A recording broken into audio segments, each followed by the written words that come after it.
วิธีเข้าซ่านนะให้เจ้าจำไว้จนฮอดมือวันตายเข้าใจบ่เจ้าบ่ต้องสันหยังสันน้ำจิบพอรอเลี้ยงเข้าใจบ่ลูกบ่ให้ท้องนี่บ่ให้มันมีอาหารบ่ให้มีไอ้หยังอยู่ในท้องให้มันโล่งให้มันว่างเข้าใจบ่ลูกมันจะเข้าได้สบายเข้าได้ไวให้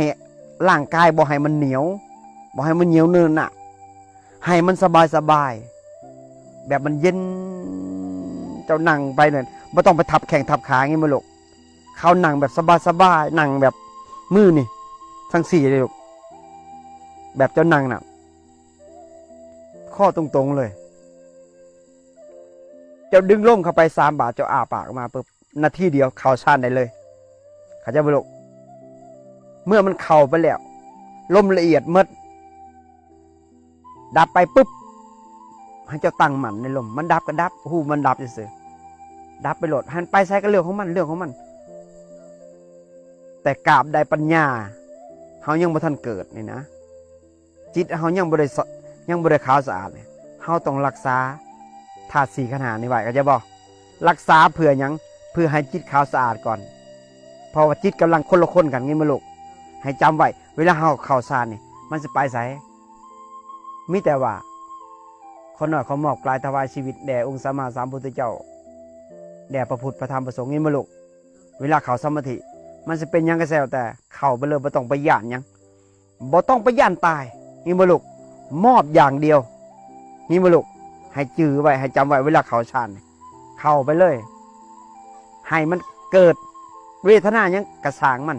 ปล่อยไปเลยให้มันอิงดับปึ้งไปหลด7 ชั่วโมงเมื่อมันเข้าแล้วพอตอนเช้ามันอิ่มแล้วมันจะออกมาคลายออกมันแจ้งสว่างจ้าเลย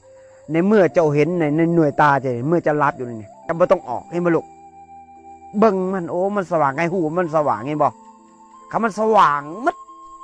กับเบิ่งมันหูโอ้มันสว่างมันเป็นอย่างมันเป็นกลของจิตมันหลอกตามันแสงสว่างเลยลูกเด้ยินบอกมันจ้าเบิ่งมันเขาเบิ่งมันอยู่หันแหละมันต้องออกจนมันอิ่มพุ่นจนสมาธิอิ่มมือใดและสติมันจะเกิดความปรุงแต่งมันจะตัดมันจะโบมีอย่างเมื่อจิตเจ้าละเอียดแล้วเจ้าโบมีพวกราคะโทสะโมหะพวกโลภะเจ้าโบมีความอาฆาตพยาบาทเจ้าก็โบมีจิตจะอ่อนโยนจะเข้าได้ไวนี่มลุกเมื่อเข้าได้ไวแล้วจะจำไว้มือใดจะออกจากสมาธิจะระลึกถึงภูมิพระคุณงี้มลุกคือพ่อกับแม่คือคำสอน